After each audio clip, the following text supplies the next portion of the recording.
All right, we got another one here for you. Got a wedge style box, sealed.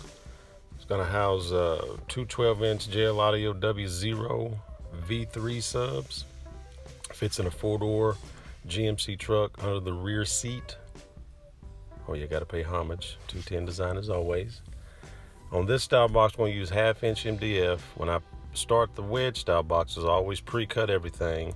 Then I get my angles laid out. I've got another video on here that shows how I do this, but it's the same procedure every time, making sure the front and the rear baffles are straight.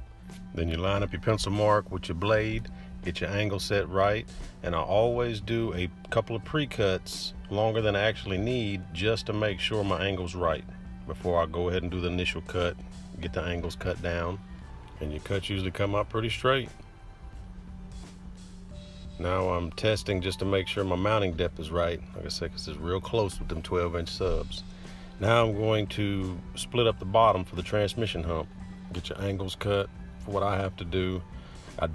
These don't have to be on an angle on this 45, but I'm just doing this just to keep myself sharp, stay on my toes. You can just do straight cuts on these, but you know me, I'm always about attention to detail. Now I've got those cut, I can go ahead and attach the front baffle. What I do, I clamp the actual front baffle to the side of my table, which makes it a lot easier when I attach it with these screws. Less of a fight. One side at a time, clamps as always. 100% glue coverage. Got the one side done, now I'm gonna work on the other side. Repeat the process. You see, on the left side I got that spacer just to keep my pieces even when I'm screwing them down. And that's it. Both bottom pieces attached. Next, I put some support blocks to help align everything when I secure the back piece into place. This makes it a lot easier, less of a fight. 100% glue coverage. Screws placed about, like I said, about no more than 6 inches apart. Pre-drilled, ready to roll. Now I've got some spacers. I gotta elevate the middle part where the transmission hump goes. That's what these pieces are for. Again, cut them on 45s on the inside. Don't need it, but that's just me being me. Raise the box off the table a little bit so I can get the clamps up underneath it. Secured each one of those into place. Now I can add the top piece to where the transmission hump goes.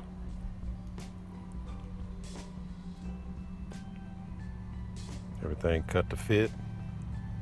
Screwed in place. Now I'm gonna use a flush trim bit and right over my edges and follow the contour of the pieces that I just screwed into place. Did one side, flipped it over, and repeat the process on the other side. Here I'm showing you I put screws in it to one side because I had a gap right here running down this side.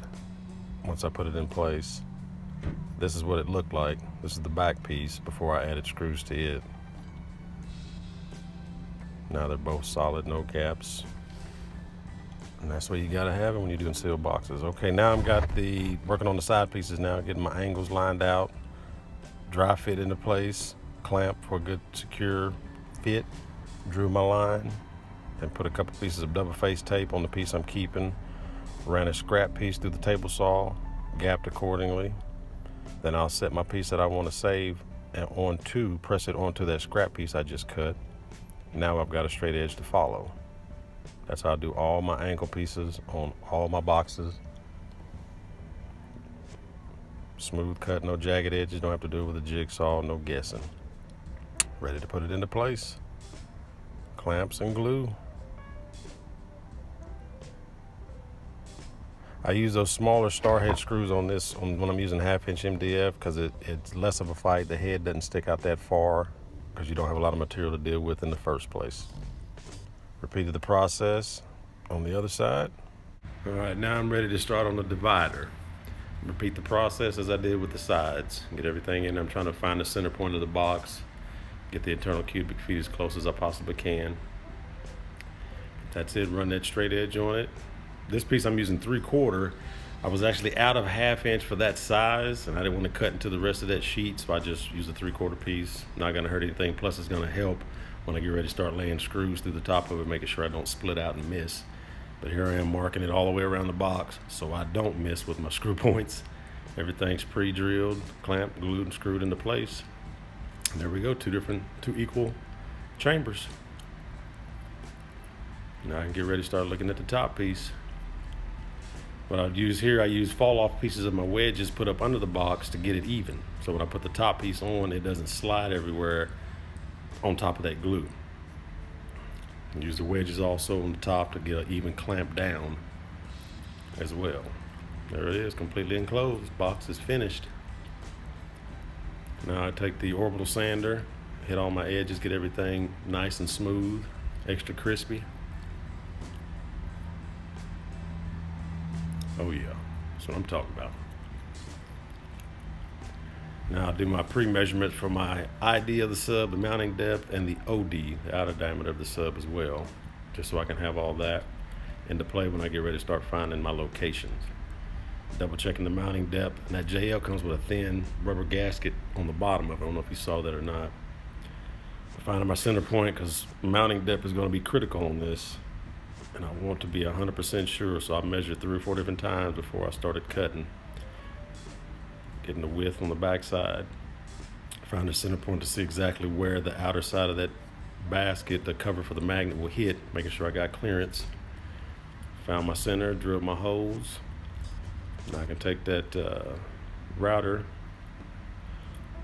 perfect circle, and go ahead and knock those out.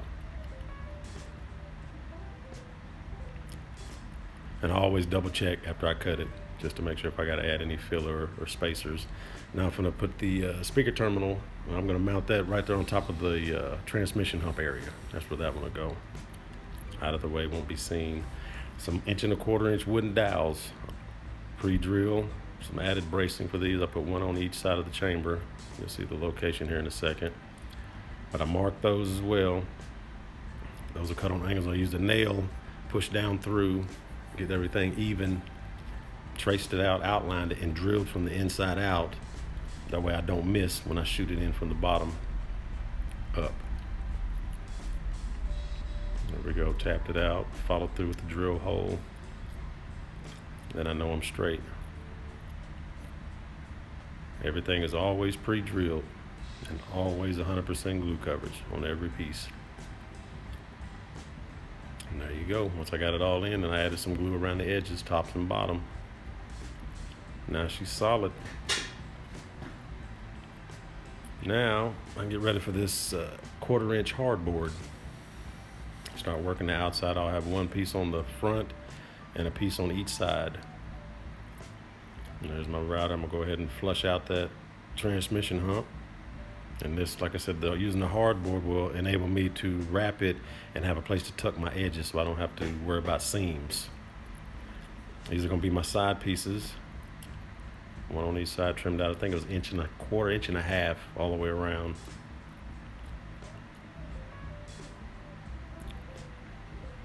Now I'm down at the house now. I love using the wife's bowls, cups, dishes to get my designs for my templates. Makes it more interesting, authentic. And that's the general layout that I'm gonna try to recreate. Same procedure, double face tape. Use all my scrap pieces. These are gonna be my templates. The blue, when it went to red, I ran out and had to go get some 3M tape. That's why it's color coded. I'm not trying to make a fashion statement or nothing. Spacers, stop blocks, basically what you want to call those, so I know where to stop. The router, flush trim router, hit that. Now I'm coming in, you see the contour. I got to put a stop block here, and I'll finish out that circle. I'll cut it out with my jigsaw later. So when I cut the centerpiece out, it'll just be a rectangle. Then I'll freehand the corners. And I made everything as the width of that flush trim bit. Pre-drill my holes, and I'll keep using step-up bits, getting bigger and bigger. And I use the my step-up bit to make it where the bit will fit all the way through there. It'll just fit through there because it's a tight fit. And once it pushed through, that's all I needed to do. And once it's in the router, that's what I'll push it right through that hole, run it in that router. Now you see what that stop block is for. Offset my lines. Repeated the process on the centerpiece. Cut it out. Now I can get ready and start working this jigsaw to get both of these half circles cut out. Just slow and steady is all it was. Don't have to be perfect. It's going to be wrapped in fabric. You know, just kind of got it trimmed out, sanded it down by hand, any rough edges that I may have had. And there it is. Really liking the way this turned out. It's really coming together. Now I can put that rabbit edge on the bottom side so it allows me to tuck the fabric down and up underneath it. Adjusted it accordingly. Everything was visual. You know, gauging off the thickness of the fabric I'm using.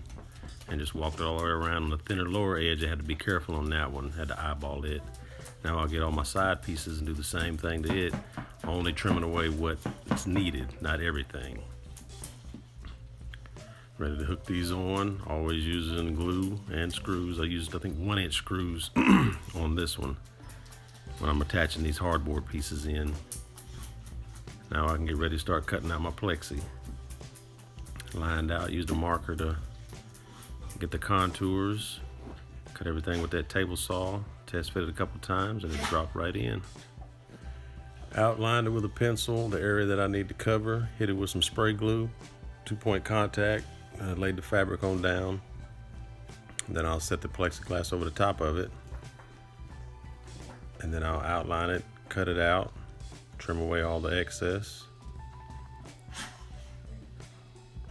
And that'll be my background, my backdrop. So now I'm ready to add to secure the front baffle piece on. Remove the back side of the plexi that'll be touching the fabric. Cleaned it all off, blew it off, got any debris out of the way. Set it in place, and on the lower end where it was real thin, I used nails to hold it down in place. Screws were too thick. There we go, fronts and all the sides on. Now I can get ready to start wrapping it. This is some gray fleece. That's what this is, gray fleece. 2-point contact spray glue on both surfaces. I love that fleece because it stretches. I had just enough fabric to get it to make over the edges. Peeled it back. Start working on the side pieces down. Smoothing everything in. Tucked it in to the rough tuck. Then I started cutting everything in. Trimmed it away. Tucked all my edges around. Repeated the process on the other side. And then I'm working the top piece in. That's my little tucking tool there. Tucking and trimming. Using the scissors, duckbill scissors, to trim away the excess.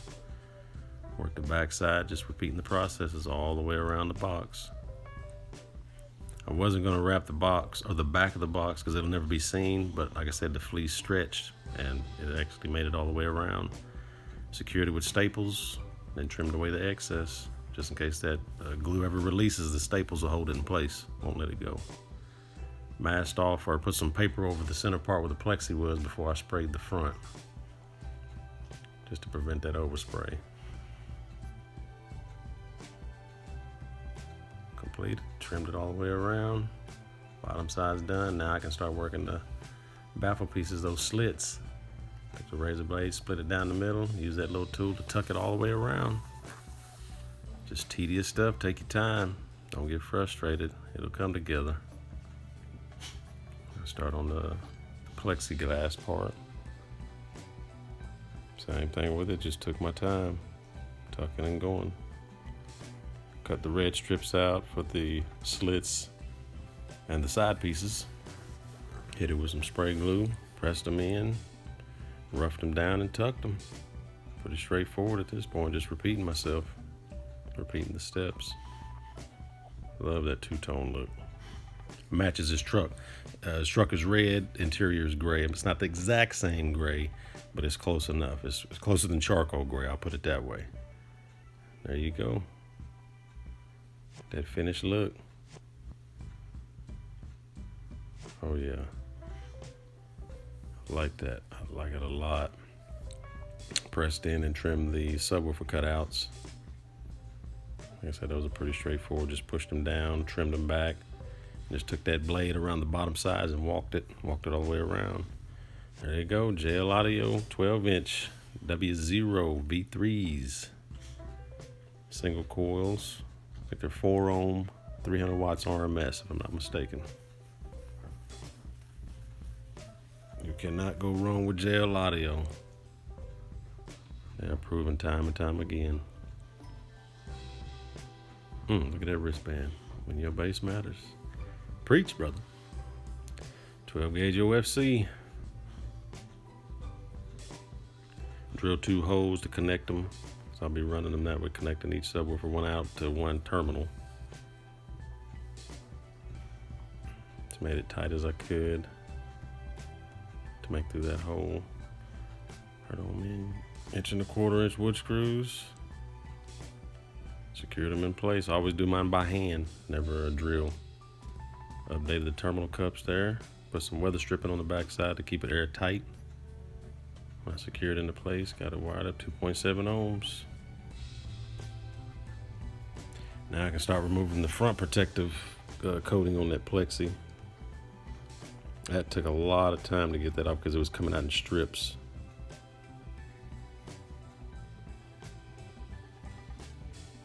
Looking good, looking good. All that's missing now is the decal. And those roughed up areas on the back side of the box was because I got my air hose too close to it when I was trying to clean it off. But it lays flat. All right, decal time. Centered it the best I could. Cut the top piece off. Rubbed it in, laid the bottom piece in. Oh man, I'm so glad I decided to go this route. Give this box some depth. That two-tone color. Yes. Turned out very nice. I actually drew it out, had it all sketched out, and it came out almost identical to what I had.